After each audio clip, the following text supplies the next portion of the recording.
takluk dari PSIM U18 di game perdana. PSM U18 membalas di game kedua.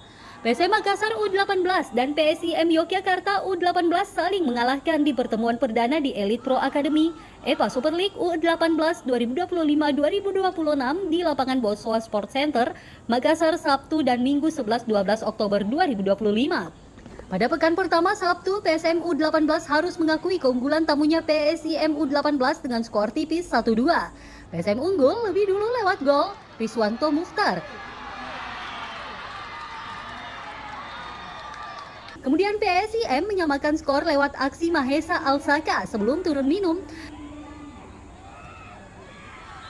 Di babak kedua, PSM dan PSIM saling jual beli serangan. Banyak peluang tercipta, namun Dewi Fortuna berpihak ke Laskar Mataram Muda.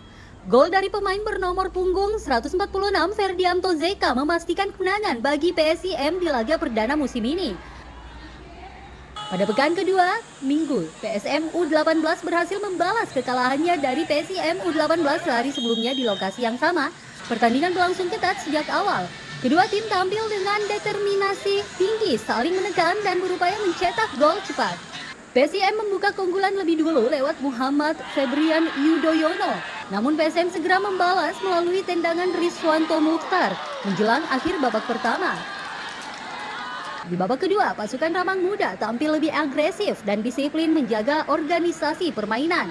Upaya mereka berbuah hasil ketika Sigit Rizqullah Mukhtar sukses mengeksekusi penalti dengan sempurna untuk membawa PSM berbalik unggul 2-1. Skor bertahan hingga akhir laga. Kemenangan atas PSIM ini menjadi modal penting bagi PSM U18 untuk menghadapi laga selanjutnya di grup B.